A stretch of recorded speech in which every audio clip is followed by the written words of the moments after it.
అగ్ని మండుచుండవలెను, అది ఆరిపోకూడదు. మరొకసారి, బలిపీఠం మీద అగ్ని మండుచుండవలెను, అది ఆరిపోకూడదు. ఎంతమంది తెలుసు బలిపీఠం? ఎంతమంది తెలుసు బలిపీఠం? ఎంతమంది తెలుసు? ప్రత్యక్ష గుడారంలో 3 స్థలాలు ఉంటాయి. ఒకటి ఆవరణం, రెండవది పరిశుద్ధ స్థలం, మూడవది అతి పరిశుద్ధ స్థలం. అందరూ చెప్పండి, ఎన్ని స్థలాలు చెప్పండి. ఒక స్థలం పేరేంటి? పరిశుద్ధ ఆవరణం. రెండవది పరిశుద్ధ స్థలం, మూడవది అతి పరిశుద్ధ స్థలం.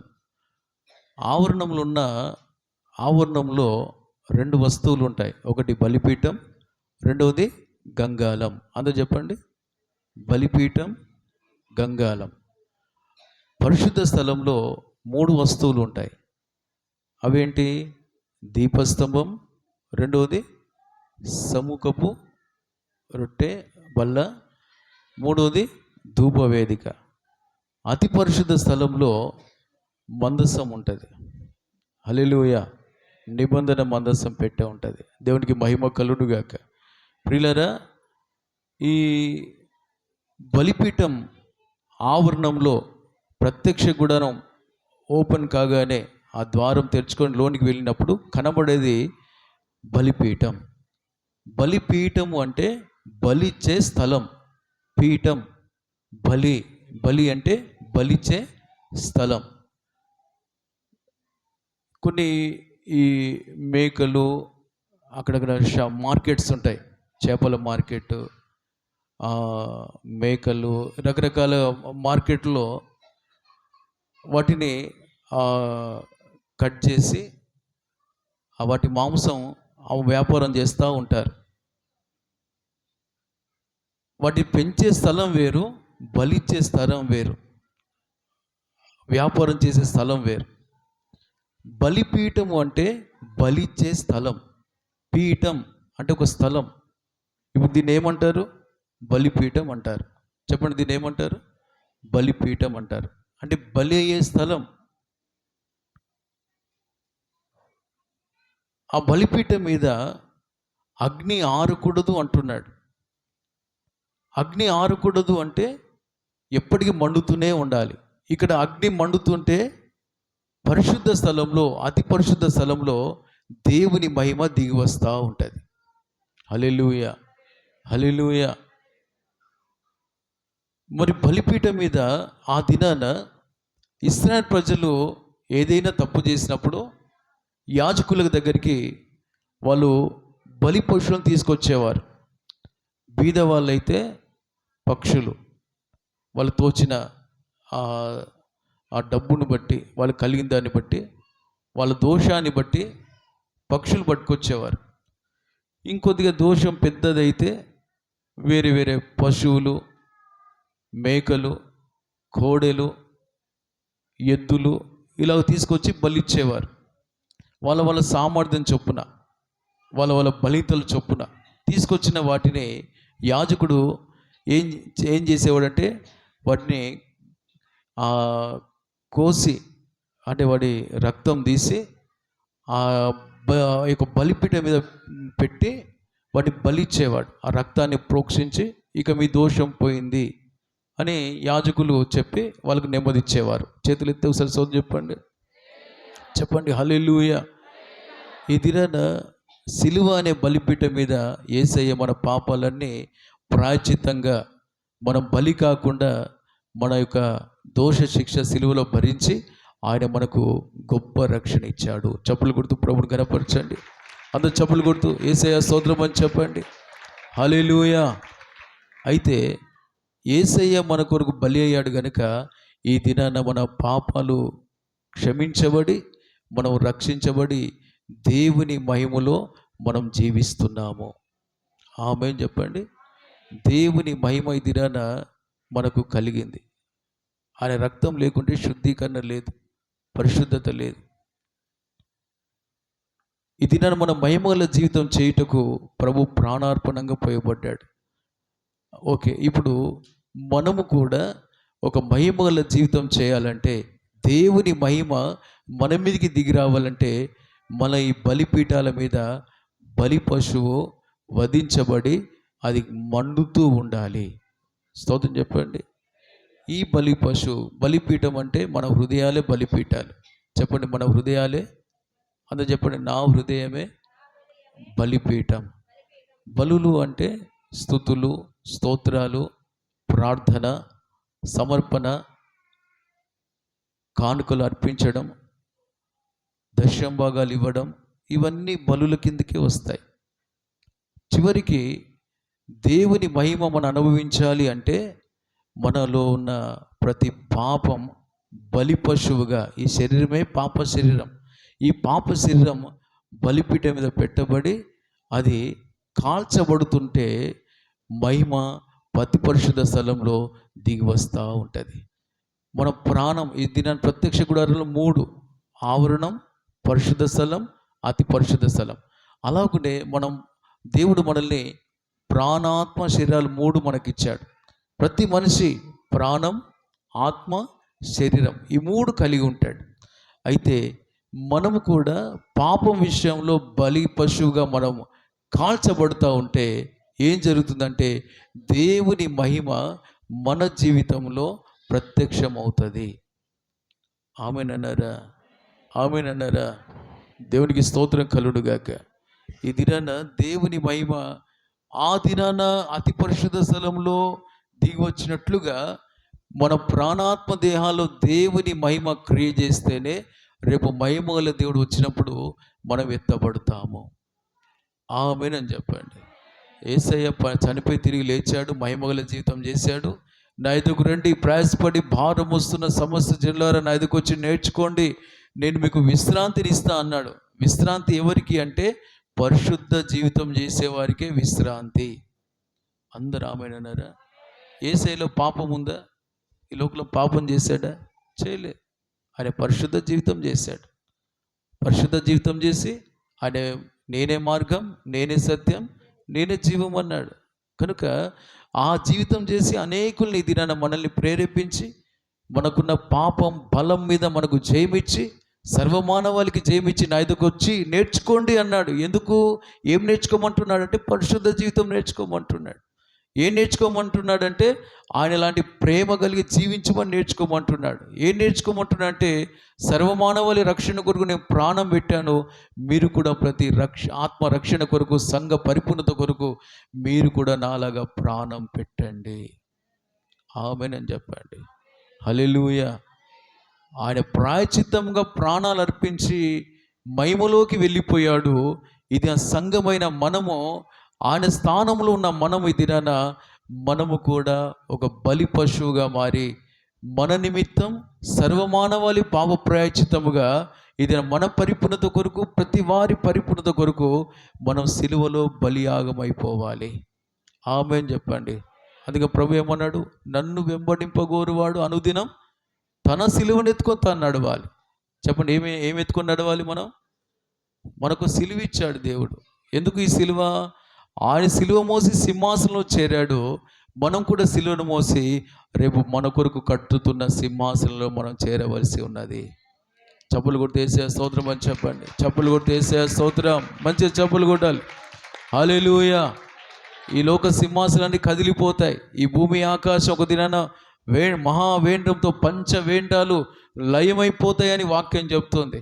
ఇప్పుడున్న సింహాసనాలు కొంతకాలమే, ఇప్పుడున్న పాంటీలు, ఇప్పుడున్న సింహాసనాలు కొంతకాలమే, కానీ శాశ్వత కాలం మన దేవుని రాజ్యం, మన కొరకు దేవుడు నియమిస్తున్న కట్టుచున్న సింహాసనం. కనుక తన సిలువను తాను ఎత్తుకున్నవాడే నాకు పాత్రుడు అన్నాడు. హల్లెలూయా. సిలువ ఎత్తుకున్నవాడు అంటే తన ప్రాణాన్ని తాను ద్వేషించుకోవాలి. చెప్పండి, ఏం చేయాలి? ఇదే మన ప్రాణాన్ని ఏమాత్రం మనం ప్రేమించినామో, ప్రాణాన్ని ప్రేమించిన ధనవంతుడు ఎక్కడున్నాడు? అగ్ని ఆరదు. తన ఇష్టం చేశాడు, సుఖపడ్డ తాను ఎక్కడికి పోయాడు? పాతాళం పోయాడు. కానీ శ్రమలు, కష్టాలు, బాధలు అనుభవించిన లాజర్ అబ్రహాం రొమ్మున విశ్రాంతి పొందుతున్నాడు. హల్లెలూయా.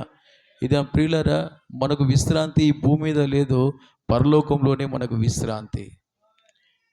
అందరూ ఆమేన్ చెప్పండి. కనుక ఆ విశ్రాంతి పొందాలంటే మనం సిలువను మోయాలి. సిలువను మోయాలి. సిలువ అంటే శ్రమ, సిలువ అంటే నింద, సిలువ అంటే అవమానాలు, సిలువ అంటే శ్రమలు. మన సిలువ మనం మోయాలి. ఒకవైపు మనం కాలిపోవాలి మన పాపాల విషయంలో, రెండవదిగా ఇతరుల పాపాల విషయంలో కూడా మనం బలైపోవాలి. దేవునికి స్తోత్రం చెప్పండి సార్, గట్టిగా చెప్పండి, గట్టిగా హల్లెలూయా, హల్లెలూయా. ఈ దినాన మన విషయంలో, మన పాప విషయంలో మనం బలైపోవాలి. ఇతరుల పాపాల విషయంలో కూడా మనం బలైపోతేనే మనం మహిమలు, మనకు దేవుని మహిమ మన జీవితంలో ప్రత్యక్షమవుతుంది. యేసయ్య 2 కార్యాలు చేశాడు. ఒకటి, తాను పాపం చేయకుండా బలైపోయాడు. వ్యక్తిగతంగా తన జీవితాన్ని చక్కబెట్టుకొని సర్వమానవాళి జీవితాలు చక్కబెట్టుటకు ప్రాణార్పణంగా పోయబడ్డాడు. Praise the Lord. ఇది నేనైనా మీరైనా ఏ మనిషి అయినా సార్వత్రిక సంఘమైనా ప్రభు దగ్గరికి వస్తున్న ప్రతి బిడ్డ వారి వారి పాపాల విషయంలో బలైపోతూ ప్రాయశ్చిత్తం చేసుకుంటూ పరిశుద్ధ జీవితం చేస్తూ ఇతరుల రక్షణ కొరకు ప్రాయశ్చిత్తం చేయవలసి ఉన్నది, ప్రేమించవలసి ఉన్నది, క్షమించవలసి ఉన్నది, తగ్గించుకోవలసి ఉన్నది, ప్రార్థన చేయవలసి ఉన్నది. ఆమేన్ అని చెప్పండి. కనుక ఇది మనకు దేవుడు మంచి బలిపీఠం, 24 గంటలు ప్రార్థన జరుగుతూ ఉన్నాయి చర్చిలో. బలిపీఠం మీద అగ్ని ఆరక పాటలు, ప్రార్థన, 2 పూటలు వాక్యాలు, ప్రార్థనలు, ఉపవాసంలో ఈ శరీరం, ఈ యొక్క హృదయం అనే బలిపీఠాలు కాల్చివేయబడుతూ, ప్రతి దోషం క్షమించబడుతూ, ప్రతి వెనుకబడ్డ జీవితం పోగొట్టుకున్న అనుభవాలని మరలా పొందుతూ, ఆత్మలో ఒక ఉజ్జీవాన్ని రగిలిస్తూ, ఆత్మలో మండుతూ ప్రభు యొక్క పరిపూర్ణత అనుభవించే మనోహరమైన పండుగ దినాలు దేవుడు మనకిచ్చాడు. హల్లెలూయా. ఎవరైతే అక్కడ మండుతున్నారో వారు వ్యక్తిగతంగా పరిశుద్ధ జీవితం చేస్తూ ఇతరులను కూడా పరిశుద్ధ జీవితం చేయనట్లుగా ప్రేరేపించి బలపరుస్తారు, మాదిరిగా ఉంటారు. ఆమేన్ అని చెప్పండి. నేను చెప్పాను కదా, మండుతున్న పొయ్యిలో కర్ర ఉంటే మండుతుంది, దూరం ఉంటే ఆరిపోతుంది. నేను చెప్తున్నాను, ఇక్కడ మీరు ఈ సిసి బ్రాంచ్లో మిమ్మల్ని దేవుడు ఒక సంఘముగా, ఒక బిడ్డలుగా, ఆయన బిడ్డలుగా చేసుకున్నాడు. మీరు మిగతా దినాలు ఆ పండుగల్లో పాల్గొంటేనే మీరు మండుతారు, లేకపోతే ఆరిపోతారు. ఆత్మను ఆర్పకుడి అని రాస్తుంది. ఆత్మ పూర్ణులుగా ఉండడని వాక్యం చెప్తుంది. స్తోత్రం కలుగునుగాక. హల్లెలూయా. సరే, ఇప్పుడు ఈ బలిపీఠం మీద అగ్ని మారిపోకూడదు అంటే అక్కడ బలి పశువు ఏం కావాలి? ఎప్పటికక్కడ మండుతూనే ఉండాలి. స్తోత్రం చెప్పండి. 3 విధాలుగా దేవుడు మన ఈ యొక్క పాప జీవితాన్ని మనం 3 విధాలుగా కాలిపోనట్లుగా దేవుని మహిమ దిగి వచ్చినట్లుగా దేవుడు మనకు సహాయం చేస్తున్నాడు. ఒకటి, ఆయన అభిషేకం. చెప్పండి, ఏంటది? ఆది అపోస్తుల కాలంలో మేడగదిలో దేవుని ఆత్మ దిగి వచ్చాడు. ఎలా వచ్చాడు? ఎలా దిగి వచ్చాడు? అగ్ని జ్వాలలోనే దిగి వచ్చాడు. చెప్పండి, ఎలా వచ్చాడు? అంటే అభిషేకం పొందిన ఎవరైతే ఆత్మతో నింపబడతారో వారు ఆత్మలో మండగలుగుతారు. ఆమేన్ చెప్పండి. వారు శరీరాన్ని కాల్చివేస్తారు, పాపాన్ని కాల్చివేస్తారు. ఎలాగునా? ఉపవాసము ద్వారా. చెప్పండి, ఎలాగునా? ఉపవాసము ద్వారా. ఇప్పుడు యేసయ్య ఉన్నాడు మనకు మాదిరి. యేసయ్య బ్యాప్టిజం తీసుకున్నాక అభిషేకం పొందాడు. పొందిన తర్వాత ఉపవాసం ఉన్నాడా? చక్కగా కార్పెంటర్ పని చేస్తున్నాడా? మాట్లాడండి. ఏం చేస్తున్నాడు? ఉపవాసం ఉన్నాడు. 40 రోజులు ఉపవాసం ఉన్నాడు. ఉన్న తర్వాత సాతాను వచ్చి శోధించాడు. శోధించగానే రాళ్ళను రొట్టెలుగా చేసుకో తిను అని అన్నాడు. తిన్నాడా? వెంటనే సాతాను లోబడ్డా? లోబడ్డా? అందరూ నోరు తెరిచి చెప్పాలి, లోబడ్డా? లోబడితే ఏమయ్యేది? అంత నార్మలే. లోకంలో అందరిలో ఆయన ఒక మనిషిలాగా ఉండేవాడు. కానీ లోబడలేదు. అపవాదిని ఎదిరించాడు, వాక్యం చూపించాడు. మనుషుడు రొట్టె వల్ల కాదు కానీ దేవుని నోటి నుండి వచ్చు ప్రతి మాట వల్ల జీవించును అని రాయబడి ఉందని వాక్యం చూపించి వాని మీద జయం పొందాడు. హల్లెలూయా. ఇక్కడ 3 కార్యాలు మీరు చక్కగా విని గ్రహిస్తే, నేను చెప్తున్నాను, మీరంతా దేవుని జీవితంలో మీరు జయాలు పొంది మీ కుటుంబాలు ప్రభు రాకడకు సిద్ధమవుతాయి. ఆమెను చెప్పండి. మీ రోగాలు రోగాలుగా ఉండవు, మీ అప్పులు అప్పులుగా ఉండవు, మీ సమస్యలు సమస్యలుగా ఉండవు, మీ అసమాధానంగా ఉండదు. మీరు సమాధానంగా ఉంటారు, మీరు ఆర్థికంగా దీవించబడతారు, మీరు అన్ని విషయాలు ఆరోగ్యంగా ఉంటారు.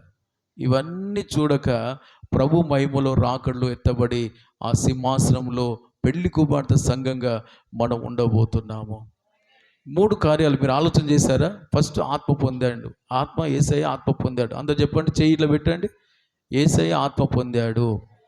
ఒక వేలు పెట్టండి, చెయ్యిలో పెట్టి, కుడి చేయి పెట్టి అందరూ చేయి లేపాలి. దయచేసి అందరూ చేయి లేపాలి. ఆత్మ పొందాడు. 2వది ఉపవాసం ఉన్నాడు. 3వది సాతాను శోధన వచ్చినప్పుడు ఏం చేశాడు? వాక్యాన్ని చూపించి ఎదిరించాడు. ఇది మరి మన తండ్రి అలాగనే చేస్తే, ఆయన బిడ్డలుగా ఆయన రక్తం ఇచ్చి మనల్ని కొన్నాడు కదా, మనకు మాదిరి ఏంటి మరి? మన యేసయ్యే. హల్లెలూయా.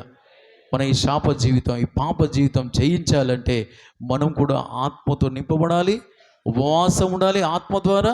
3వదిగా వాక్యం కలిగి ఉంటే మనం అపవాది చేతిలో పడకుండా, పాపం చేయకుండా, పరిశుద్ధ జీవితం చేస్తూ, యేసులాంటి జీవితం చేస్తూ మనం నిలబడతాం. మన కుటుంబాలు నిలబడతాయి, మన ప్రాంతం నిలబడుతుంది. ఆ నీళ్లు వెళ్ళు చోటెల్లా మంచి నీరుగా మారిందని వాక్యం చెప్తుంది. యేసయ్య భూమి మీద సంచరించిన ప్రతి స్థలంలో రోగులు బాగుపడ్డారు, పాపులు మారారు, దయ్యాలు పడిన వారికి విడుదల కలిగింది. నేను చెప్తున్నాను ప్రియులారా, ఈ ప్రభు మార్గంలో మన ఈ 3 అనుభవాలు మన జీవితంలో కలిగి స్థిరంగా ఉన్నట్లయితే దేవుడు మన వ్యక్తిగతంగా, మన కుటుంబంలో, సంఘంలో, మన ప్రాంతంలో, మన ఎక్కడికి వెళ్ళినా మన ద్వారా దేవుడు అద్భుతాలు చేయబోతున్నాడు. చప్పులు కొట్టి యేసయ్య స్తోత్రం అని చెప్తాం. యేసయ్య స్తోత్రం అని చెప్పండి. దేవునికి మహిమ కలుగుగాక. యేసయ్యలో అగ్ని, యేసయ్యలో పరిశుద్ధాత్మ అగ్ని, ఉపవాసం అనే అగ్ని. శరీరము ఉపవాసం ఉన్నప్పుడు ఏమైతే చెప్పండి? శరీరం శ్రమ పట్టబడుతుంది. చెప్పండి, ఉపవాసం ఉంటే శరీరం ఏమవుతుంది? శ్రమ అనేది ఒక అగ్ని. ఇప్పుడు అగ్నిని మనం తాకితే ఏమవుతుంది? భయం వస్తుంది. అగ్నిని ముట్టుకుంటే ఏమవుతుంది? వేడి తగిలి మనం భయపడిపోతాం, కాలిపోతామని. ఉపవాసం ఎవరైతే ఉంటారో వారు కాలిపోతూ ఉంటారు. పాపం చేయకుండా పరిశుద్ధ జీవితం చేయనట్లుగా వారు కాలిపోతారు. మీకు ఇంకో మంచి విషయం చెప్తాను. రేపు నరకం ఎవరికో తెలుసా? ఉపవాసం ఎవరైతే ఉండరో రేపు వారు నరకం వారికి. ఎందుకంటే వారు పాపం చచ్చిపోదు. ఉపవాసం లేని వారు శరీరక్రియలు చచ్చిపోవు. అర్థమవుతుందా? ఉపవాసం ఎవరైతే ఉండరో వారి శరీరం పెరుగుతూ ఉంటుంది. కోపం, ఆవేశం, క్షమించలేని మనసు, అవన్నీ బయటపడతాయి. హృదయం నిండింది నోరు మాట్లాడుతుంది. హృదయంలో కోపం ఉంటే మాటలు కూడా కోపంతోనే వస్తాయి. కండ్లు, ముఖమంతా మారిపోతుంది. హృదయంలో ప్రేమ ఉందనుకోండి, ప్రేమతోనే అందరితో మాట్లాడతాం, క్షమాగుణంతో తగ్గించుకున్నాం. ఎవరైనా కొట్టినా ఓడ్చుకుంటాం, తిట్టినా ఓడ్చుకుంటాం. ఎందుకంటే శరీరం కాలుతూ ఉంటుంది. ఉపవాసంలో శరీరం అణిచివేయబడుతుంది, ఆత్మబలం పెరుగుతుంది. నేను ఒక దినాన ఇలాగున ఉపవాసం ఉండి ధ్యానిస్తుంటే ప్రభు చెప్పాడు, ఏంటో తెలుసా? రేపు నరకానికి పోయేది ఎవరంటే ఉపవాసం లేనివారే. ఉపవాసం లేనివారు నరకంలో ఉంటారు. ఎందుకంటే వారు ఈ లోకంలో భార్యతో గొడవ పెట్టుకుంటారు, భర్తతో గొడవ పెట్టుకుంటారు, పిల్లలతో గొడవ పెట్టుకుంటారు, సంఘంతో గొడవ పెట్టుకుంటారు. అంటే గొడవలే. ఎందుకంటే వాళ్ళు శరీర కార్యాలు బయటపడుతూ ఉంటాయి. ఇప్పుడు నేను స్విచ్ చేస్తేనే లైట్ వస్తుంది, అవునా కదా? ఇప్పుడు ఈ దినాన గొడవలు, కోపాలు, అసూయ, మత ద్వేషాలు, కోపాలు, నరహత్యలు, అత్యాచారాలు, ఇది ప్రపంచంలో చూడండి. తినుడు, తాగుడు, ఇవన్నీ ఇంట్లో శరీరం పెంచుకుంటున్నారు. లేవగానే తింటారు, తాగుతారు, బిర్యానీలు, అవి ఇవి శరీరం చెప్పినట్లల్లా చేస్తున్నారు లోకం. అందుకే దినాన గొడవలు ఎందుకు అవుతున్నాయి? కులానికి మధ్య పడట్లే, మతానికి మధ్య పడట్లేదు, దేశం మధ్య పడట్లేదు, రాజ్యం మీదకి రాజ్యం, భేదాలు, నీ కులం వేరు, నీ మతం వేరు. ఈ దినాన్ని ఇవన్నీ ఎందుకు వస్తున్నాయి? శరీరం క్రియలు వాళ్ళు ఆ భేదాభిప్రాయాలు కలిగేసే ఆ శరీరం పాపం వల్ల వచ్చే జీతం మరణం. కొట్టుకుంటున్నారు, చంపుకుంటున్నారు, హత్యలు చేస్తున్నారు, ఆస్తుల కొరకు. ప్రియమైన దేవుని బిడ్డారా, ఈ దినాన ఈ శరీరం ప్రతి మనిషి ఉపవాసంలో కాల్చుకుంటేనే, దేవుని స్వభావంతో పరిశుద్ధాత్మ ద్వారా మనం నింపుకుంటేనే, వాక్యాన్ని మన హృదయంలో నింపుకొని, వాక్యమైన దేవుడు మన హృదయంలో నింపుకొని అలాగున జీవిస్తేనే మనము యేసు మనసు కలిగి మనం ప్రశాంతంగా ఈ లోకం ఉన్న దినాలు ఉండి మంచి సాక్ష్యం కలిగి ప్రభు వస్తే వెళ్ళిపోతాం, ఆ 7 ఏళ్ల విందులో ఉంటాము. మీరందరూ ఆమేనందురుగాక. ఆమేనని చెప్పండి. మీరు ఆమేనని ఎందుకనలేదు తెలుసా? మీకు ఆ స్వభావాలు లేవు కనుక. ఉపవాసాలు ఉండట్లేదు, ఆత్మతో నింపబడట్లేదు, వాక్యం హృదయంలో లేదు కనుక మీరు ఆమేనన్నారు. తిన్నావంటే తింటే తిన్నాను అంటాడు, లేకపోతే లేదు అంటాడు. మన మౌనం దేనికంటే మనం ఇంకా వెనుకబడి ఉన్నాము, ఇంకా దేవునికి దూరంగా ఉన్నాము, పరిశుద్ధాత్మ లేకుండా ఉంటున్నాం కనుక మేడ గదిలో దిగిన ఆత్మ మన మీదికి దిగివచ్చునుగాక, మనం మోకరించి ఏడ్చుదుముగాక. ఆత్మతో వారు ఆ దినాన 10 దినాలు కనిపెట్టారు. పునరుత్థాన శరీరంతో యేసయ్య ఆ దినాన వారికి 40 రోజులు బోధించగా, నా ద్వారా తండ్రి చేసిన వాగ్దానము మీరు కనిపెట్టండి అన్నప్పుడు వారు కనిపెట్టారు. అడగ్గా వారు మేడగదిలో ఇంచుమించు 120 మంది ప్రార్థన చేయించుండగా, వారు ఉన్న గది అంతా అకస్మాత్తుగా గొప్ప శబ్దంతో, గాలితో, అగ్ని జ్వాలతో నింపబడి వారికి ఒక్కొక్కరి మీద ఆ పరిశుద్ధాత్మ అగ్ని జ్వాల వలె విభాగించే నాలుకల వలె వారి మీకు ఒక్కొక్కరికి రాలగా వారు కనబడ్డారంట. పరిశుద్ధాత్మ దేవుడు ఎలా వారి మీద దిగి వస్తున్న వారికి అగ్ని వలె కనబడ్డాడంట. దేవునికి స్తోత్రం కలుగుగాక. ఈ దినాన మనకు కూడా పరిశుద్ధాత్మ దేవుడు అగ్ని జ్వాల వలె మన మీదకి దిగి వస్తాడు. దిగి వచ్చి అగ్ని ఎక్కడ ఉంటుందో అక్కడ ఏముంటుంది? వేడి ఉంటుంది. చెప్పండి, ఏముంటుంది? అందరి మాట్లాడాలి. ఏముంటుంది? రెండవదిగా వేడిగుండి, రెండవదిగా వేడి అంటే ఉజ్జీవం, రెండవదిగా వెలుతురు ఉంటుంది. చెప్పండి, ఏముంటుంది? అందరూ చెప్పాలి, ఏముంటుంది? వెలుతురు, చీకటి ఉండదు అక్కడ. మూడవదిగా అక్కడ పనికి రానిదంతా కాల్చి వేస్తుంది, ఆ అగ్ని కాల్చి వేస్తుంది. నేను చెప్తున్నాను, పరిశుద్ధాత్మ మనం పొందితే, వాక్యంతో మనం నింపబడితే, వాక్యం కూడా ఏముంటుంది? ప్రభు ఏం చెప్తున్నాడు? నా మాట అగ్ని వంటిది కాదా? హల్లెలూయా. పరిశుద్ధాత్మ అగ్ని, వాక్యం అగ్ని మనల్ని ఎక్కడ నడిపిస్తాడు? ఉపవాసంలో నడిపిస్తాడు. అంటే శ్రమ, అంటే అగ్ని. ఈ 3 అగ్నిలు, ఒకటి అభిషేకం, రెండోది వాక్యం, మూడోది శ్రమ, ఉపవాసం. ఈ 3 అగ్నిలో మనం ఇక్కడ మండుతే మనం యేసు వలె మహిమతో జీవిస్తాము. ఆమేనని చెప్పండి. అప్పుడు మనకు ఇక నరకం లేదు, ఇక అంత్యక్రీస్తు పరిపాలన లేదు మనకి. అంత్యక్రీస్తు ప్రభు సంఘం ఎత్తబడ్డ తర్వాత 7 విడవబడ్డ సంఘానికి శ్రమలు రాబోతున్నాయి. ఇక్కడ ఈ భూమి మీద శ్రమలు రాబోతున్నాయి. 666 ముద్ర వేయబడుతుంది. ఇప్పటికే పరిస్థితులు బాగా భయంకరంగా ఉన్నాయి. ఇప్పుడు ఫోన్పే ఉంది, క్యాష్లెస్. ఇక ముందున్న దినాల్లో ఫోన్పేలు ఇవన్నీ కూడా పనిచేయవంట. విడవబడ్డ సంఘానికి ఏమవుతుందంటే, ఇక్కడ 666 ముద్ర, ఇక్కడ ఒక బియ్యం గింజ లాంటిది, ఒక RFID అనే ఒక చిప్ వేస్తారు. ఇవి ఇక మన దగ్గర ఫోన్లు కూడా ఉండవు. ఇక ఫోన్లు ఏముండవు. ఇక ఓన్లీ చిప్ ద్వారానే ఎక్కడికి పోయి నిలబడ్డా, ఆ రేషన్ షాప్ పోయినా, ఎక్కడ ఏది పోయినా, ఒకప్పుడు చేయి పెట్టాము, అది పెట్టాము. ఇప్పుడు ఇంకా చేతులు ఏం పెట్టాము? ఇక్కడ చిప్ ఉంటుంది. ఇక తల నొసటి మీద ఒక ముద్ర వేస్తారు. విడవబడ్డ వారికి శ్రమలు రాబోతున్నాయి కనుక మనం విడవబడకుండా, అగ్నికి నరకానికి వెళ్ళకుండా ఎత్తబడి 7 ఏళ్ల విందులో మనం ఉండాలి. అందరూ ఆమేన్ చెప్పండి. అయితే ఎవరు ఎత్తబడతారు, ఎవరు 7 ఏళ్ల విందులో ఉంటారు అంటే, ఎవరు ఈ నరకం నుండి తప్పించబడతారు, అంత్యక్రీస్తు పరిపాలన తప్పించబడతారంటే, ఈ దినాన ఈ 3 బలిపీఠం అనే ఈ హృదయంలో అభిషేకం మండాలి, వాక్యం మండాలి, ఉపవాసం మండాలి. ఆమేనని చెప్పండి. అప్పుడే మన దగ్గరికి వచ్చే సాతాను సంబంధమైనవన్నీ కాల్చివేయబడతాయి. ఆమేన్ చెప్పండి. ఒకవైపు శరీరం కాల్చబడుతుంది, అదే సమయంలో సాతాను యొక్క ప్రేరేపణలు కూడా కాల్చివేయబడతాయి. ఆమె చెప్పండి. పౌలు గారు అంటారు, మీరు పోరాడుతున్నది దురాత్మ శక్తులు, వాయుమండల దురాత్మ శక్తులు. మన శరీరంతో కాదు, రక్త మాంసాలతో మనం పోరాడడం కాదు, ప్రధానులతో, అధికారులతో, ఈ లోక ప్రస్తుతం ఉన్న ఈ లోక సంబంధము దురాత్మ శక్తులతో, వాయుమండల శక్తులతో మనం పోరాటం. కనుక ప్రియమైన దేవుని బిడ్డలారా, మన బలిపీఠాలు అగ్నితో మండునుగాక. అభిషేకంతో మండండి, వాక్యంతో మండండి, ఉపవాసంతో మండండి. అది మీ ఇళ్ళలో ఉంటే సరిపోదు. నేను చెప్పాను కదా, సావాసంలోకి రావాలి. చెప్పండి, ఎక్కడికి రావాలి? చెప్పండి, ఎక్కడికి రావాలి? మేము ఇప్పుడు మండుతున్నాం, ఇవాళ 8వ రోజు. హల్లెలూయా.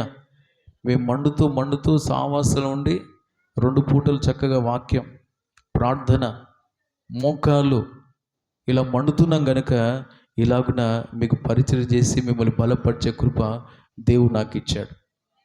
ఇలాగ మీరు కూడా బలం పొందారనుకోండి, మీ ఇంటి వాళ్ళని బలపరుస్తారు. ఆమెను చెప్పండి. మీ ఇంటి పక్క వారిని బలపరుస్తారు. నరకం ఉంది, పాపం మానండి, రాను దినాలు మంచిగా లేవు అని చెప్తుంటే వాళ్ళ కళ్ళు దేవుడు తెరిచి వారికి రక్షణ ఇస్తాడు. మన ఇంటి వారిని కూడా దేవుడు మార్చి ఆయన కూడా మన మార్గంలో నడిపిస్తాడు. కుటుంబాలన్నీ రక్షణలోకి వస్తాయి. ఇదని చూడండి, ఇంటికొకరు చెట్టుకొకరు పుట్టుకున్నట్టుగా సహవాసం లేరు. మీ పిల్లలు ఉన్నారా? ఎక్కడున్నారు? చర్చిలో ఉన్నారా? ఎంతమంది ఉపవాస ప్రార్థనలో మా వాళ్ళందరూ వచ్చారు అన్నవారు, మా ఇంటి వాళ్ళు వచ్చారు అన్నవారు ఒకసారి చెప్పండి. చూసారా? మీరు లేరు, మీ పిల్లలు లేరు. కనుక ఇంత చక్కగా ఈ మందిరం ఒక దినం ఉండదు. ఈ మందిరం ఇట్లా ఉన్నా ఒక దినం శిథిలం అయిపోతుంది. కానీ ఈ మందిరం పోతే పరలోకమైన పోవాలి, లేదా నరకమైన పోవాలి. మనం రక్షణ పొందుటకే దేవుడు మనల్ని ఏర్పరచుకున్నాడు, కానీ ఉగ్రత పాలవుటకు కాదు. స్తోత్రం చెప్పండి. మనము రక్షణ పొందుటకే, మన కుటుంబాలు రక్షణ పొందుటకే. ఆమెన్ చెప్పండి. మనం ప్రభు రాకళ్ళు ఎత్తబడుటకే. ఆమెన్. మనము మన కుటుంబాలంతా ఇది నా రక్షణలో ఉన్నాము, బ్యాప్టిజం తీసుకున్నాము, అభిషేకం పొందాము అంటే మనం ప్రభుతో కలకాలం సంతోషంగా ఉండడానికే. ఆమెన్ అని చెప్పండి. నరకంలో ఉండడానికి కాదు, అంత్యక్రీస్తు పరిపాలన ఉండడానికి కాదు. కనుక బలిపీఠం మీద అగ్ని మండునట్లుగా మనము మేలుకొందుముగాక. బలిపీఠం అనే ఈ హృదయం ఏవి మండిస్తే మనల్ని? ఒకటి అభిషేకం, చెప్పండి. రెండవది వాక్యం, మూడవది ఉపవాసం. ఆమెన్. మీరు ఈ 3 అనుభవాలు మీరు ఆశ కలిగి కృపకు పొందండి. ఈ దినం సాయంకాలం నుంచి వీలైతే మట్టుకు మీరు ఆ మందిరానికి రండి, పాల్గొనండి. ఈ మిగతా ఎన్ని కూటాలు ఉన్నాయి? 6, 7, 8 కూటాలే ఉన్నాయి. సౌదం చెప్పండి. ఇప్పుడు ఈ కూటం అయిపోతుంది, ఇంకా 8 కూటాలే సెంటర్లో జరుగుతాయి. దేవుడికి మహిమ కలుగునుగాక. 8 కూటాలు. 8 అంటే ఏంటి? నోవా ఓడలు ఎంతమంది ఉన్నారు? 8 మంది. రక్షణ. ఆమెన్. కనుక ఇంతవరకు వేస్ట్ చేసుకున్నారు, ఇంతవరకు అనేక కూటాలు పోగొట్టుకున్నాం, ఇంతవరకు వెనుకబడ్డాం. సో చెప్పండి. కాపరు ఎక్కడ ఉంటే గొర్రెలు ఎక్కడ ఉండాలి? మాట్లాడండి. ఇప్పుడు ఒక సంఘ కాపరి దేవుడు ఇక్కడ నడిపించాడు. నేను అక్కడ ఉన్నప్పుడు మీరు ఎక్కడ ఉండాలి? మాట్లాడండి. మరి మీకు ఇళ్ళలో ఏం పని? ఆమెను చెప్పండి. నేను సావాసం సిద్ధపడుతున్నాను, మీరు ఎక్కడ సిద్ధపడాలి? మీరు ఎక్కడుండి ఆశీర్వదించబడాలి? మీరు ఎక్కడ జయ జీవితం పొందాలి కదా. కనుక సహవాసం, దేవుడు మాకు ఇచ్చే సహవాసం ఉంది. పాల్గొనండి, ఆత్మతో నింపబడండి, ఉపవాసాలు ఉండండి, వాక్యాన్ని చూపించి సాతాన్ని ఎదిరించి జయ జీవితం పొందుతూ మనం దేవుని మహిమను అనుభవిస్తూ ఆయన లాంటి జీవితం చేస్తూ మన కుటుంబాలకు, ప్రాంతానికి, సంఘాన్ని దీవెనకరంగా మారి రాకడకు సిద్ధమవుదాం. దేవుడు అట్టి కృపలు మనకు అనుగ్రహించునుగాక. ఆమెన్ చెప్పండి. అందరు మోకరించండి. చచ్చిన విత్తనమే ఇలా ఫలించేను, అగ్ని చేత కాల్చిన వత్తే వెలిగేను. అందరం. చచ్చిన విత్తనమే ఇలా ఫలించేను, అగ్ని చేత కాల్చిన వత్తే వెలిగేను. బలిపీఠం పైన అగ్ని ఆరదు, నీలోని ఆత్మగ్ని ఆర్పకు. అందరం బలిపీఠం పైన అగ్ని ఆరదు, నీలోని ఆత్మగ్ని ఆర్పకు, నీలోని ఆత్మగ్ని ఆర్పకు. చపర్లు. పోరాటం పోరాటం పోరాటం, గట్టిగా పోరాటం. చపర్లు. పెనుగాలులెన్ను నా పైకి లేచినను అణచివేయగా, హింసాత్మకమైన సముద్రములో మునిగి ఉండగా. పడదమా. పెనుగాలులెన్ను నా పైకి లేచినను అణచివేయగా, హింసాత్మకమైన సముద్రములు మునిగి ఉండగా. యేసుతో పెనవేయబడిన నేను, ఈ అలలేమి చేయలేవు నన్ను. యేసుతో పడదమ్మా. ఈ అలలేమి ఈ అలలేమి చేయలేవు నన్ను. పోరాటం చబులు కొడుతూ అందరం పోరాటం. ఇప్పుడున్న బాధలు, ఇప్పుడున్న సమస్యలు అన్ని పరిష్కారం దేవుడు చేయబోతున్నాడు. మీరు గనుక మండడానికి ఇష్టపడితే, మీరు గనుక అగ్నితో నింపబడితే, స్తోత్రం ఒక తీర్మానంలోకి వస్తే, ఆమేన్. అంతులేనిది పోరాటం, అంతం కాదిది ఆరంభం. అంతులేనిది పోరాటం, అంతం కాదిది ఆరంభం. రక్తం కార్చునంతగా పోరాటం, ప్రాణం పోవునంతగా పోరాటం. పాపంతో పోరాటం, యేసయ్య ప్రాణం పెట్టినట్టు పోరాడాడు మళ్ళీ విడిపించడానికి. నువ్వు నేను పోరాడాలి. రక్తం కార్చునంతగా పోరాటం, ప్రాణం. పాపంతో పోరాటం, మనుషులతో కాదు, సాతానుతో పోరాటం. మన ఆత్మ క్షేమం పొందినట్లుగా, మన ఆత్మ మోక్షం చేరినట్లుగా, స్తోత్రం. మన ఆత్మ పరలోకం చేరినట్లుగా, ఆ 7-8 ఉండినట్లుగా, ఆ పెళ్లి కుమారుడికి భార్యగా మారినట్లుగా. పోరాటం పోరాటం. అభిషేకం నాకు ఇవ్వయ్యా. నా బలిపీఠం ఎప్పుడు మండుతుండాలయ్యా. నా హృదయం నీ కొరకు మండాలయ్యా. అభిషేకం నాకు ఇవ్వండి అయ్యా. నీ వాక్యం అనే అగ్ని, ఓ రబా శాంత రబా, ఎల్లప్పుడూ ఈ శరీరం కాలుతూ ఉండాలి. ఉపవాసంతో కాలుతూ ఉండాలి ఈ శరీరం. షాబారా ఖరాబ్. పోరాటం పోరాటం. రండి పరిశుద్ధాత్ముడా, ఒక్కొక్కరిని మండించు పరిశుద్ధాత్ముడా, ఒక్కొక్కరిని బలపరచు పరిశుద్ధాత్ముడా. ఒక్కొక్కరు ఉపవాసం ఉండాలి, ఒక్కొక్కరు సహవాసంలో ఉండాలి. మిగతా దినాలు ఒక్కొక్కరు అయ్యా పాల్గొని బలం మీద బలం పొందాలి. సాతాన్ని ఎదిరించాలి. సమస్యలు, ఒక్కొక్కరి సమస్య పరిష్కారం కావాలి, ఒక్కొక్కరి విడుదల కావాలి, విజయాలు పొందాలి.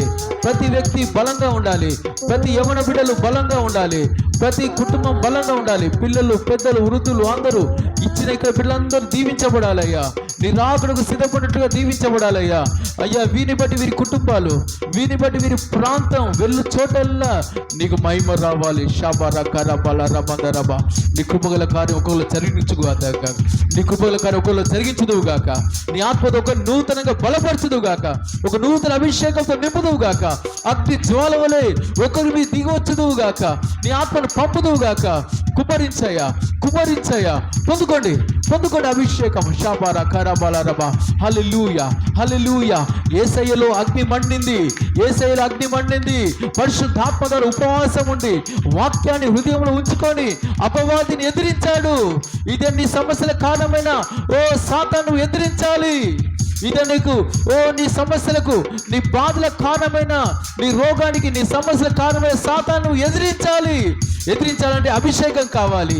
అభిషేకంతో వాక్యం కావాలి, వాక్యంతో ఉపవాసం కావాలి. హల్లెలూయా. అభిషేకం అనుభవం నీకుందా?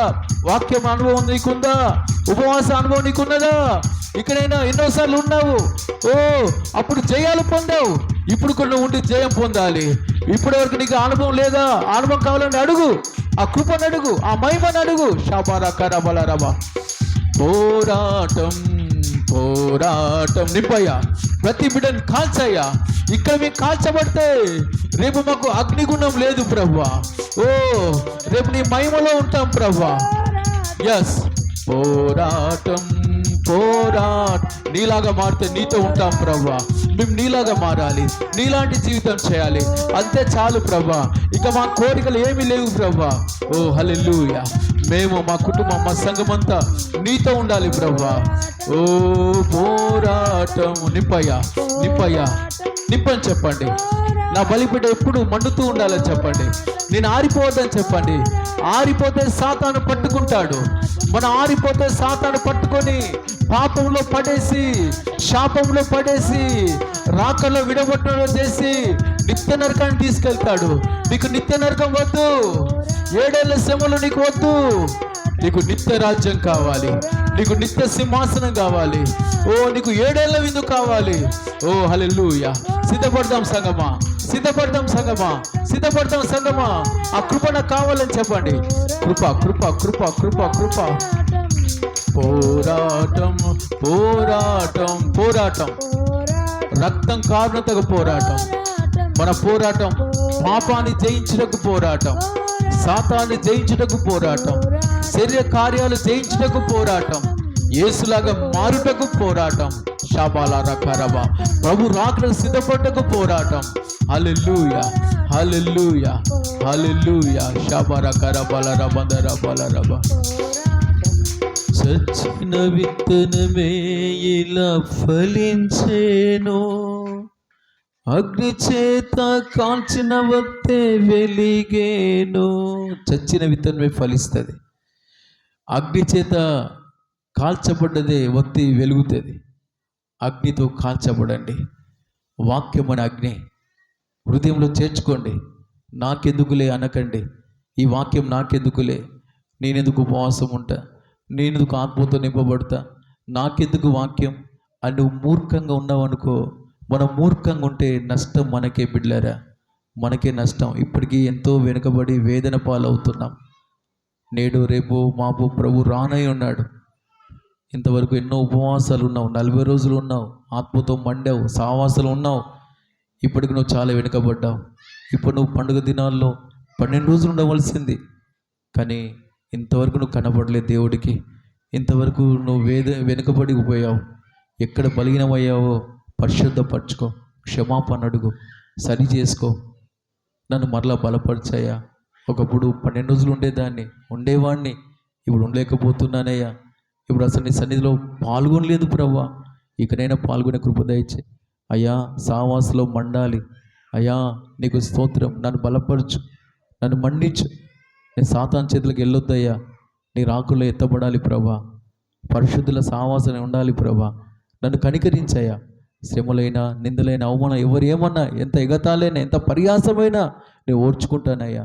నువ్వు నాకు కావాలి యేసయ్యా, నువ్వు నాకు కావాలి. నీ రాజ్యం కావాలి, నీ రాకులు ఎత్తబడి నాకు అంతే చాలు ప్రభా. ప్రాణం పోతుంటే అయ్యా, పాపం ఊపిలో నశించిపోతుంటే నన్ను వెదికి రక్షించుకున్నావు అయ్యా. నువ్వు నన్ను కొన్నావు, నేను నీ సొత్తును, నీ బిడ్డను ప్రభా. నన్ను సిద్ధపరిచాయా. చెప్పండి, నన్ను అగ్నితో కాల్చాయా. చెప్పండి, ఆత్మతో నింపయ్యా. చెప్పండి, ఆత్మతో నింపయ్యా, నీ వాక్యంతో నింపయ్యా.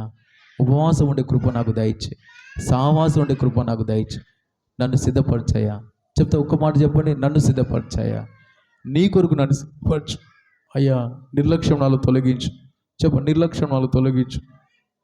ఇక నేను శ్రద్ధగా ఉంటానయ్యా. నా వ్యక్తిగత జీవితం శ్రద్ధ తీసుకుంటానయ్యా. చెప్పండి, వ్యక్తిగతంగా శ్రద్ధ తీసుకుంటానయ్యా. శ్రద్ధ లేకుంటే మనం నష్టమే అయిపోతాం. శ్రద్ధ లేకుంటే అప్పుల పాలవుతాం. శ్రద్ధ లేకుంటే అసమాధాన పాలవుతాం. శ్రద్ధ లేకుంటే రోగాల పాలవుతాం. శ్రద్ధ లేకుంటే సమస్యలు పరిష్కారం కాదు. నీ బలిపీఠం గురించి నువ్వు శ్రద్ధ తీసుకుందువుగాక. నీ బలిపీఠం, ఎవరి బలిపీఠాల గురించి వారు శ్రద్ధ తీసుకోండి. వ్యక్తిగతంగా యేసయ్య చూడండి, వ్యక్తిగతంగా శ్రద్ధ తీసుకున్నాడు, మనకు మాదిరి. కనుక ఆయన ఆత్మతో నింపబడి, ఆయన అగ్నితో కాల్చబడి, వాక్యంతో తండ్రి వాక్యాలు హృదయంలో ఉంచుకొని 40 రోజులు ఉపవాసాలు ఉన్నాడు. అందుకని ఏ శోధనలో పడలేదు. అపవాదిని ఎదిరించి ఆశీర్వాదకరంగా ఉండి సర్వమానవాళి రక్షణ కొరకు ఆయన ప్రకాశించాడు, సీయోనులో ప్రకాశిస్తున్నాడు. ఇది నువ్వు అలా ప్రకాశించాలి. సంగమా, నిర్లక్ష్యం చేయకండి, సమయాన్ని సద్వినియోగం చేసుకోండి. ఈ దినమే కృప పొంది ఈ దినమే పాల్గొని మిగతా 8 దినాలు 8 కూడికలు పాల్గొని నువ్వు దీవించబడదువుగాక. ఆమేన్. నా భార్య వచ్చింది సరిపోతుంది కాదు, నీ భార్య ఒక్కతే ప్రభు తీసుకుంటాడు రాకడలో. నువ్వు ఇక్కడే విడవబడతావు. నా కొడుకు వచ్చాడు, నీ కొడుకే సిద్ధపడతాడు. నా భర్త వచ్చాడు, నీ భర్తే సిద్ధపడతాడు. కనుక ఒక్కరు ఇద్దరు కాదు, మనమంతా ఎత్తబడదుముగాక, మనమంతా దేవునితో కలకాలం ఉండుదుముగాక. కనుక నిర్లక్ష్యం చేయకండి, శ్రద్ధ తీసుకొని పాల్గొనండి, దీవించబడండి, దీవెనకరంగా ఉండండి. ఆ దీవెన రాజ్యంలో ప్రవేశిద్దాం. దేవుడు మనకు సహాయించినట్లుగా చేతులెత్తి స్తోత్రం చెల్లిద్దాం. మన ఒక్కొక్కరికి దేవుడు సమృద్ధి కృపలు ఇచ్చినట్లుగా స్తోత్రం చెల్లిద్దాం. ఆయన మంచి దేవుడు, చాలు వెనుక స్తోత్రం చెల్లిద్దాం. ప్రాణాత్మ దేవుడు ప్రభుకు అప్పగించి స్తోత్రం చెల్లిద్దాం. ఆయన మంచి దేవుడు, చాలు వెనుక స్తోత్రం చెల్లిద్దాం. వచ్చిన ప్రతి వారిని పేరు పేరున దీవించినట్లుగా స్తోత్రం చెల్లిద్దాం. పేరు పేరున అగ్ని మండుటకు ఒక్కొక్కరు శ్రద్ధ తీసుకుంటూ ఒక్కొక్కరు సాయించేట్లుగా స్తోత్రం చెల్లిద్దాం. ఈ దినం జరిగే పండుగ మిగతా రోజుల పండుగ దినాలన్నీ దేవుడు దీవించినట్లుగా స్తోత్రం చెల్లిద్దాం. ఆయన మంచి దేవుడు, చాలుగా స్తోత్రం చెల్లిద్దాం. ఎవరు ఏ బాధతో వచ్చారో దేవుడు ముట్టి నెమ్మదించినట్లుగా స్తోత్రం చెల్లిద్దాం. తండ్రి అయిన దేవునికి స్తోత్రం చెల్లిద్దాం. కుమారుడైన దేవునికి స్తోత్రం చెల్లిద్దాం. ఆదరణకర్త అయిన దేవునికి స్తోత్రం చెల్లిద్దాం. ఇలాగ ఆయన కొరకు ఆయుధం చేయించినందుకు స్తోత్రం చెల్లిద్దాం.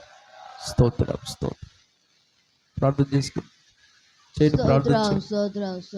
ప్రార్థనలోకి ప్రేమ స్వరూపి పరిశుద్ధుడా, పరిశుద్ధమైన నామానికి స్తోత్రాలు చెల్లిస్తున్నాను.